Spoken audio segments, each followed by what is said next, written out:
Hello दोस्तों, good morning, नमस्ते, जय जय श्री राधे, जय जय श्री कृष्णा। तो दोस्तों, आपका स्वागत है कांति की दुनिया ब्लॉग में। और हो चुकी है एक नए दिन, नई सुबह की शुरुआत एक दिनचर्या के साथ। और देखिए, हो चुकी है पूजा। आज है मंगलवार। तो जय श्री हनुमान, जय श्री बजरंगबली भगवान की जय। और जय हो पूज्य गुरु माँ को प्रणाम। तो दोस्तों चलिए, देखिए बस उठ गई थी मैं और हमने चाय वगैरह पी ली है। और बस हमने बना ली है नाश्ते में सब्ज़ी। तो मैंने बनाई तोरी आलू की सब्ज़ी और रोटी। और दोस्तों बस अब करते हैं नाश्ता और फिर मिलती हूँ मैं आपको थोड़ी देर।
सृष्टि के पालनहार ब्रह्मा जी बच्चे बनकर पड़े हैं और संसार का संहार करने वाले बच्चे बनकर पड़े हैं।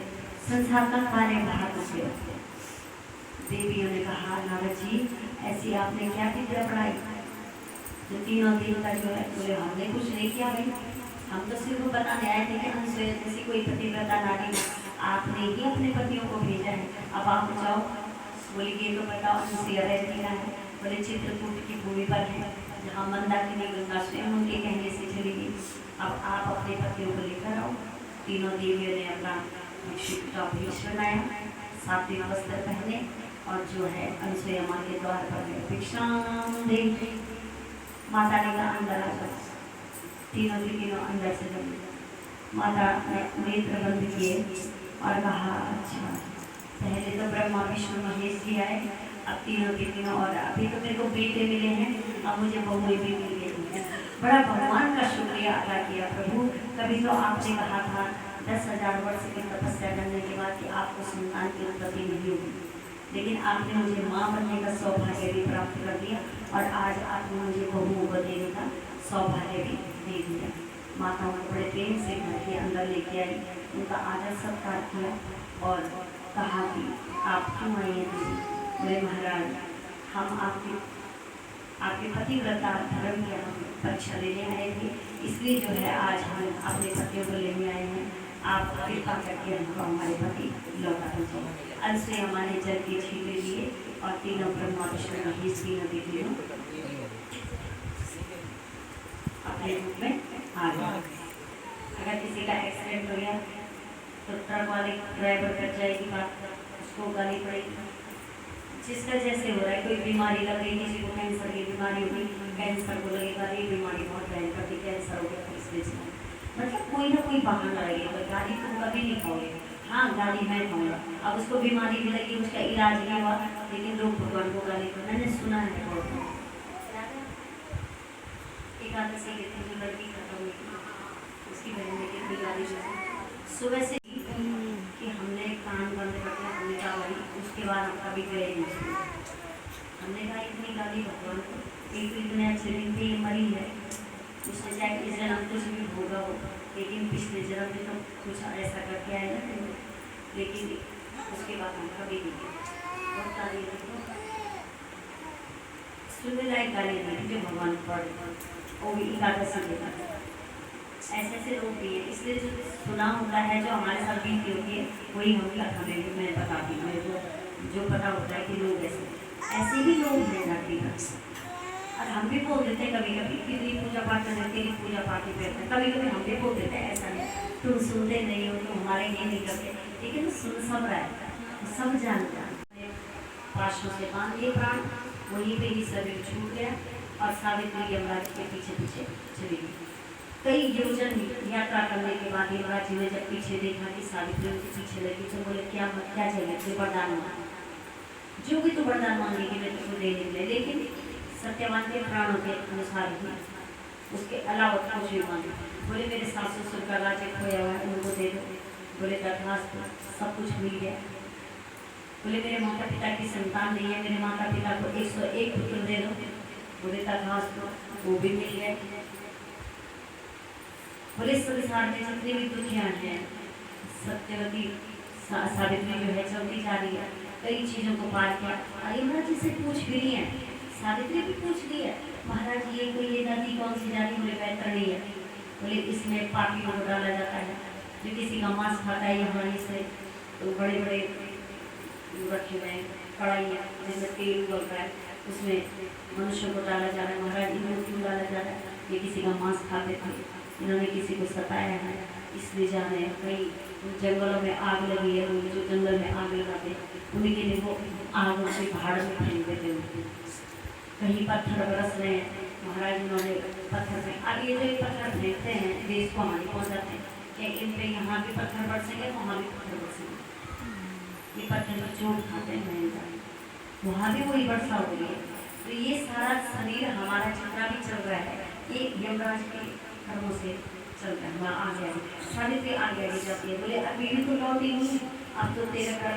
बोले महाराज मेरे को तो हमेशा, मैंने साधु संन्यासियों में तपस्या की, और तपस्या करने के बाद मैंने साधु संतों से पाया कि मैं हमेशा अखंड सौभाग्य हूँ। यमराज जी ने कहा अखंड सौभाग्य होगी, लेकिन इस समय तुम्हारे भाग्य में जो है पति का सुख नहीं है। बोले महाराज एक वरदान और दे दो। बोले क्या वरदान चाहिए? मुझे वरदान ये चाहिए कि मैं मेरे पुत्र हो जाएंगे। तो यमराज जी ने कहा ठीक है तेरे पुत्र हो जाएंगे।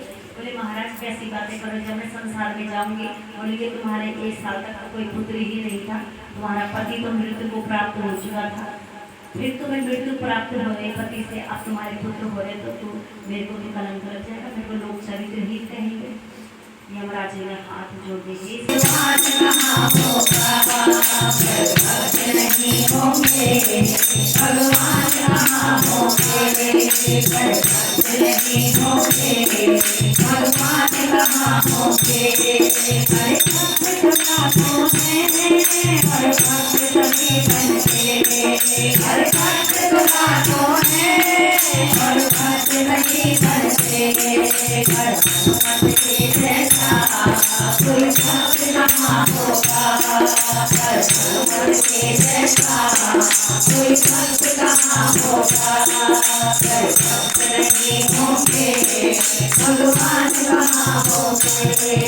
और वासुकी नाग को उस पर घुमाया गया।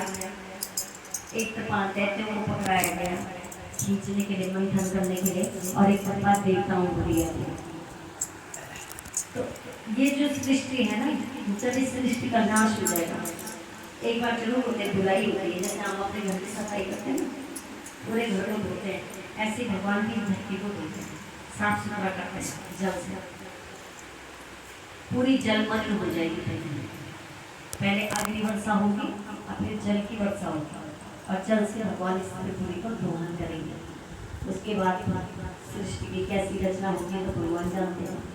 और जिस समय सृष्टि की रचना हुई थी तो मंदराचल पर्वत को समुद्र के बीचों बीच रखा गया था, वासुकी नाग को उस पर घुमाया गया था, और मुख का एक तो मोटा होता आगे का शरीर, तो भगवान ने और दैत्य ने कहा तुम बहुत चालाक हो, भगवान ने कहा चालाकी की बात नहीं है, तुम समझते नहीं, आदमी मुख के रस्ते आगे जाता है ना, तुम्हारे जब खींचा जाएगा और उसकी जो फूंकारे निकलेंगी, उससे जो बेहोश होंगे दैत्य एक एक करके नीचे गिरेंगे।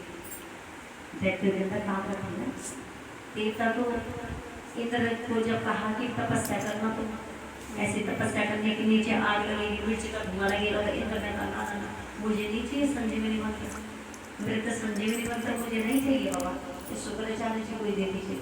शुक्राचार्य ने मंत्र ले लिया, क्योंकि तब किया भगवान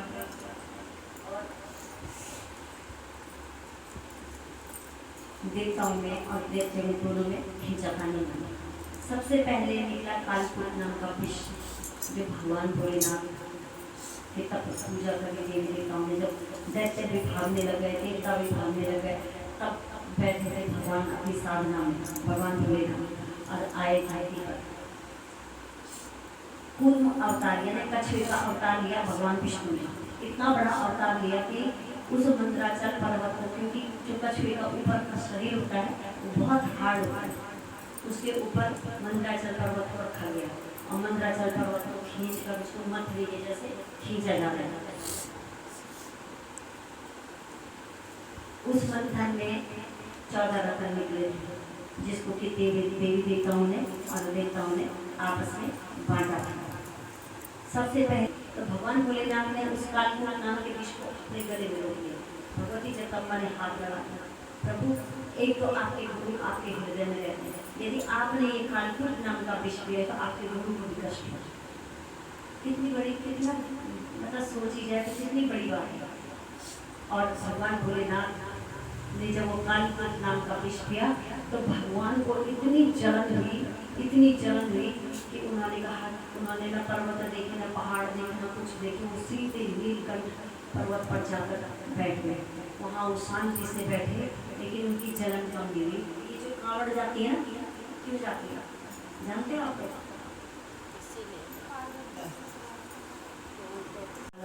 भागीरथी, मंदाकिनी, इतनी गंगाओं का अगर आप नाम ले लेते नहाते समय तो आप स्वयं गंगा जी ही स्नान कर लेते।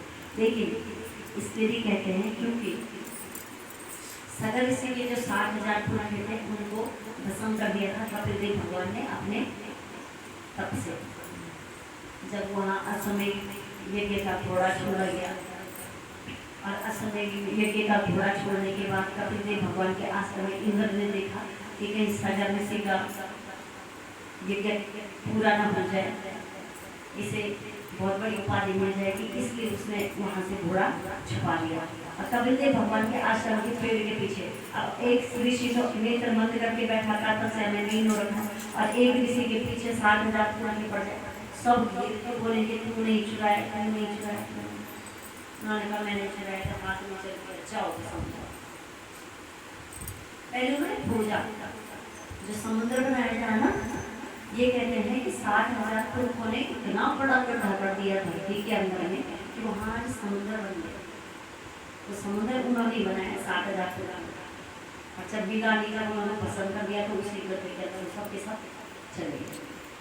तो उनकी 3 पीढ़ियों ने कब किया, पहले अंशुमान ने किया, तब दिलीप ने किया, तब भागीरथ जी आए। भगवान भोलेनाथ को क्रोध आया बहुत।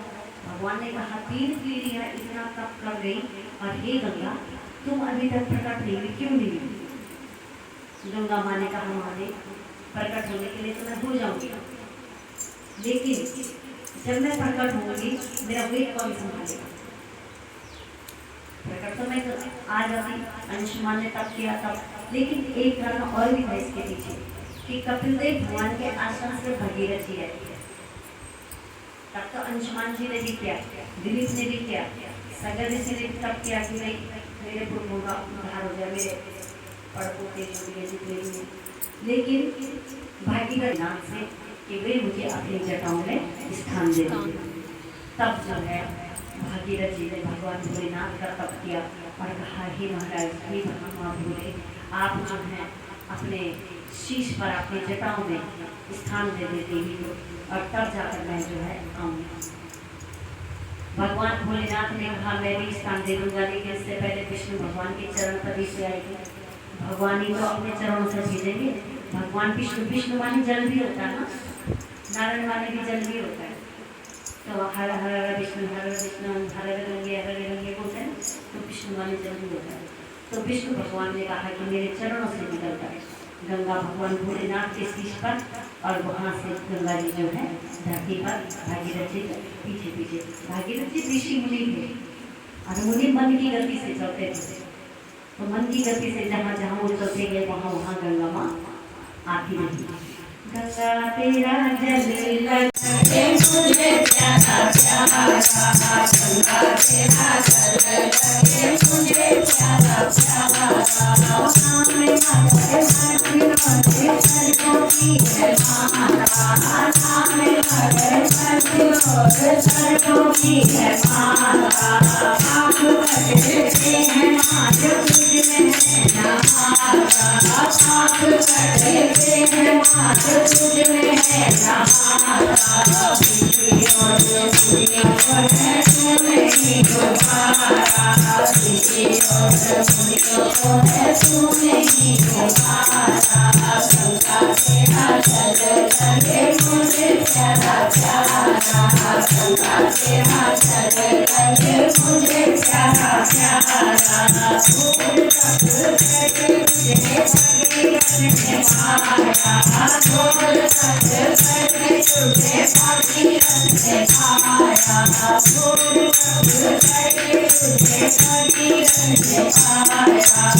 भागीरथ जी के पीछे पीछे आते घूमते हुए अलकनंदा भागीरथ मंदाकिनी सभी भगवान की जटाएं इतनी दूर तक फैल गई कि सारी जटाओं में गंगा जी का वेग एक ही जगह आती तो बहुत ज्यादा वेग हो जाता।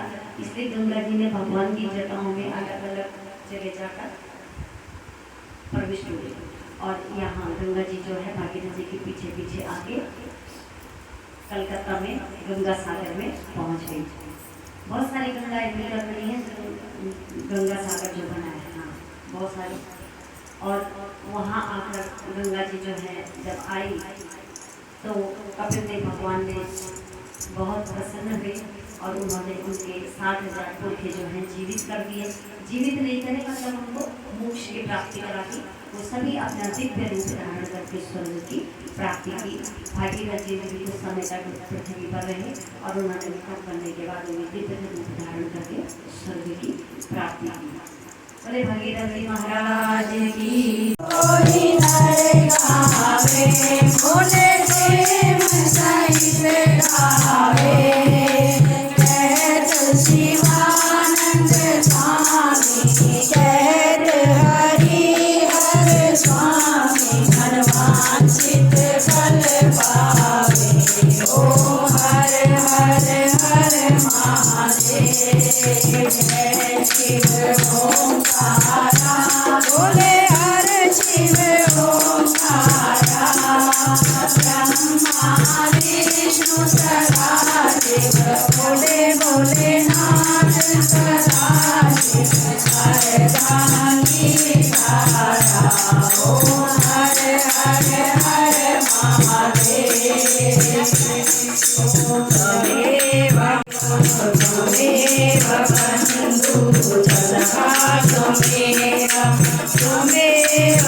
हेलो दोस्तों, आ गई हूँ मैं घर में शिव महापुराण कथा से और मेरे को हो गए 15-20 मिनट और आके मैं बैठी हूँ और बस बच्चों ने बना दी थी चाय। ये चाय पी रही हूँ मैं। तो दोस्तों देखिए, पी रही हूँ चाय और बस अब चाय पी के फिर मैं चढ़ाऊँगी खाना जो भी बनाना है वो दिखाऊँगी आपको। ऐसे सब्ज़ी पड़ी है तो चावल बनाने हैं तो मैं बनाऊँगी चावल और सब्ज़ी पड़ी है, रोटी है। तो दोस्तों बस चाय पीती हूँ, उसके बाद मैं जाती हूँ किचन में और फिर बनाऊँगी मैं खाना। तो चलिए, और मैं शिव महापुराण कथा से आ गई थी। तो बस दोस्तों आप भी देखना कथा, ब्लॉग के माध्यम से कथा सुनना और कीर्तन भजन सुनना और बताना। आज भी बहुत कथा सुन के आनंद आया, बहुत सुंदर कथा हुई है ना, भजन कीर्तन हुए। तो चलिए आपको मिलती हूँ मैं थोड़ी देर में चाय पीने के बाद खाना बना। और ये बेटे ने कर ली थी पूजा, शाम की हो गई थी पूजा। जय श्री हनुमान, जय श्री बजरंगबली भगवान की जय। जय श्री राधे गोविंदा, श्री राधे गोविंदा। जय हो पूज्य गुरु माँ को प्रणाम। तो चलिए देखिए, शाम की पूजा कर ली बेटे ने और प्रसाद चढ़ा के आ गया वो मंगलवार का। तो चलिए अब मैं बना रही हूँ रोटी और मिलती हूँ आपको बाद में। तो चलिए दोस्तों देखिए मैं बना रही हूँ रोटी है ना, और ये मैंने चढ़ा दिए चावल और ये देखिए सब्ज़ी है ना। ये इस दिन की सब्ज़ी थी क्योंकि आज लड़के का बर्थ था तो सब्ज़ी ज़्यादा बच गई। तो ये हम दो जनों के लिए हो जाएगी, मेरा बड़ा बेटा और मैं। और ये सब्ज़ी पड़ी है, ये भी पड़ी सब्ज़ी है। तो मैं थोड़े से अपने लिए बना रही हूँ चावल और बेटे के लिए बना रही हूँ रोटी। तो बेटा खाएगा रोटी सब्ज़ी के साथ, बड़ा बेटा और मैं खाऊंगी चावल। तो अपने लिए थोड़े से चावल बना रही हूँ मैं।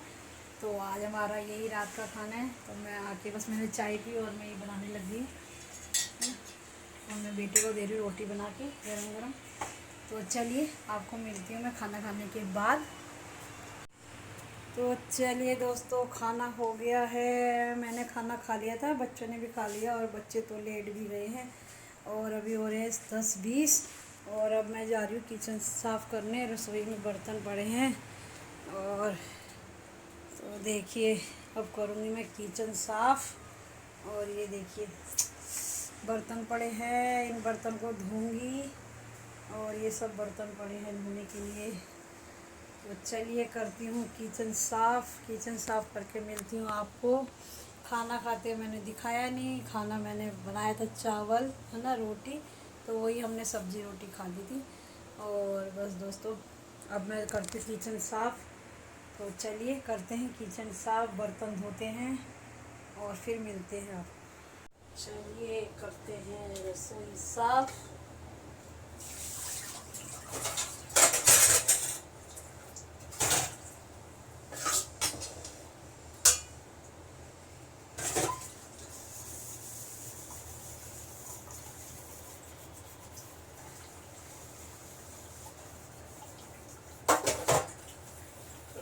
ये हो रहे हैं बर्तन साफ़।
तो चलिए दोस्तों मिलती हूँ आपको मैं बर्तन धो के। तो देखिए दोस्तों हो गया है किचन साफ़ और मैंने कर लिया है, देखो किचन का काम, बर्तन धो के रख दिए और ये शिमला मिर्च धो के रखी है देखिए। तो हम बनाएंगे कल सुबह नाश्ते में शिमला मिर्च पनीर है ना, शिमला मिर्च और पनीर की सब्ज़ी, ठीक है।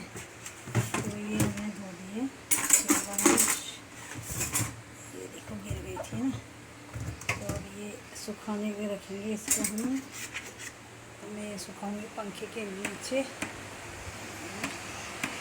ये लड़का लाया शिमला मिर्च, तो कल बनेगी शिमला मिर्च की सब्ज़ी। कल बनाएंगे शिमला मिर्च की सब्ज़ी।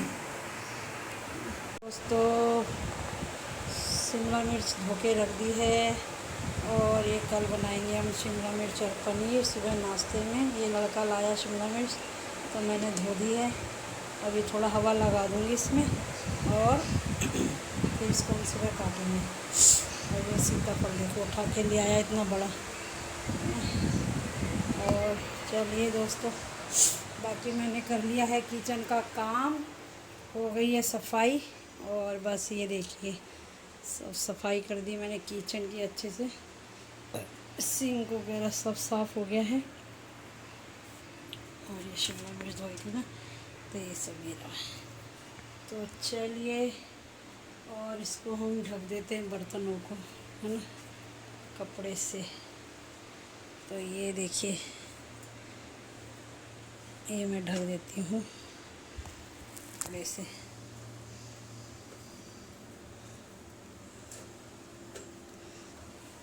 कीड़े मकोड़े ना बर्तन में चले ना, तो ये इसलिए। तो धुल गए हैं बर्तन। तो चलिए दोस्तों, अब और दोस्तों बस हो गया किचन साफ़। तो चलिए दोस्तों, हो गया है किचन का काम और बस अब ये देखिए कपड़े चेंज नहीं करे मैंने और ये गीले हो गया बाजू का बर्तन धोने में। और देखिए बज गए हैं 11। मुझे काम करते करते, किचन का काम करते करते 11 बज गए और सब्ज़ी वगैरह धोने में, सुबह जो बनानी है। और तो चलिए दोस्तों, बस अगर आपको मेरा आज का ब्लॉग अच्छा लगा हो, शिव महापुराण कथा में जो मैं गई थी वहाँ आपको ब्लॉग के माध्यम से अगर कथा थोड़ी बहुत भी गुरु माता की वाणी से अच्छी लगी हो, भजन कीर्तन अच्छा लगे हो, तो कमेंट करना और लाइक करना, शेयर करना, सब्सक्राइब करना। और दोस्तों आज हो रही थी बारिश, जाते हुए मैंने ब्लॉग भी नहीं बनाया क्योंकि बारिश हो रही थी बाहर, तो इसलिए जल्दी जल्दी में निकल गई मैं। और तो आज था 5वां दिन, कल है 6ठा दिन शिव महापुराण कथा का। तो फिर कल है बुधवार, तो आपको मिलूँगी मैं कल एक नए ब्लॉग के साथ, नए दिन के साथ, एक नई सुबह। और दोस्तों बस अगर आपको ब्लॉग अच्छा लगा हो तो आज का लाइक शेयर सब्सक्राइब ज़रूर करना और दोस्तों को शेयर ज़रूर करना। और दोस्तों बस आज का ब्लॉग में आज का ब्लॉग यहीं तक का था। तो मिलते हैं आपको कल। जय जय श्री राधे, जय जय श्री कृष्णा। खुश रहो, स्वस्थ रहो, मस्त रहो, यही हृदय से प्रार्थना है। और बस दोस्तों मेरी भी थोड़ी तबीयत ठीक है अब, पर बस गले में कभी कभी हो रही है, खांसी उड़ जा रही है हल्की हल्की, बाकी वैसे ठीक है तबीयत। तो चलिए मिलते हैं, शुभ रात्रि।